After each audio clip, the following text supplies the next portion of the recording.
Hey, thanks for watching this latest installment of your weekly strategy update.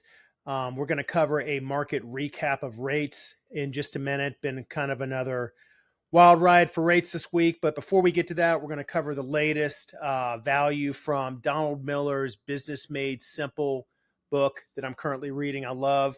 Last week, we talked about how the first stage of any successful business career is ethics, and it all builds from there. Today, the value that we're going to be talking about is that a value-driven professional knows how to de-escalate drama. And as we work in the home buying process as a mortgage loan officer or a realtor, we know that there is always a ton of drama that comes with every transaction. I think very rarely do we ever have transactions that are super smooth and not a lot of drama. Home buying creates drama. We all know that. A great professional is one that de-escalates that drama, because when we have drama, it costs energy, and energy costs money. It's that simple. And when we have a lot of drama, especially when we are creating or amplifying drama, what that really is doing is that's drawing attention to ourselves and say, hey, for whatever reason, how I'm feeling about this, I need to have attention. And that draws away from the solution and the problem. Okay. One of the things that I see all the time, and I'm sure you've been in transactions like this, unprofessional realtors and or lenders, if there's a bad situation, a lot of times they will add drama on top of it. That doesn't help the client. The clients are paying us to do a job, which is to get them in a house, deliver a mortgage on time, as stress-free as possible.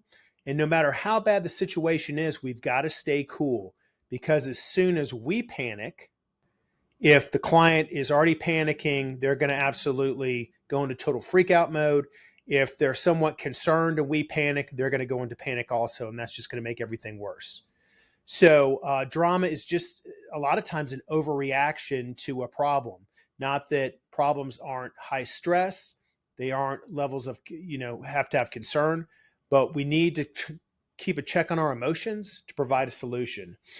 And Donald highlights Chelsea Sullenberger as one of the examples. He is the pilot. I'm sure y'all remember the story that landed the plane in the Hudson River in New York several years back.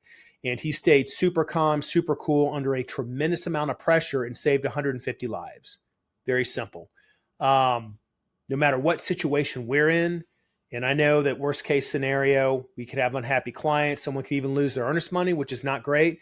But at the end of the day, no one's going to die, right? So we got to be able to keep that in mind and remove ourselves from the situation. Take a step back is what Donald recommends from the situation, and look at it like you're watching a movie. And what would the character who remains calm, how would they come in and solve the situation? And that was one of the tactics he talked about to help keeping drama down. So tips: step back when we're in a high pressure situation. Don't overreact. Staying calm helps us see the solutions and focus on what we can do to de-escalate the drama for all parties. Okay. So bottom line is, a value-driven professional knows how to de-escalate drama. And that's one of the greatest services we could provide our clients. So that's the business value for the day. Real quick, let's talk about what rates have been doing. Another kind of crazy week of rates. What drove rates this week is consumer spending for September. Retail sales came in 0.7% higher than expected, okay, which is not great. To make matters worse, August got revised up from 0.6 to 0.8%. So what this tells the Fed is there's even more consumer spending. That's going to drive more inflation. That gives them more ammunition to definitely do this last rate hike, or maybe even open the door for more potentially if these trends continue. What we're seeing here is mortgage-backed securities the past 6 weeks. So red is bad, green is good from a mortgage perspective. But what you're seeing here is as these prices are falling, we're seeing rates climbing. And other than this period right here, beginning of October, we saw a little bit of relief. you can see, especially these last couple weeks right here, this is a pretty steep drop. So we still haven't seen rates peak yet. The national average right now is, depending on the day, somewhere around 8%. Hopefully they will stabilize at some point, but for the near future, continue to see rates climb until hopefully the bond market feels like they've priced in enough of this pending rate hike. So that's your weekly strategy tip, market recap. I'm around this week, and if you need anything, thanks for watching, and I hope you have a great day. Bye-bye.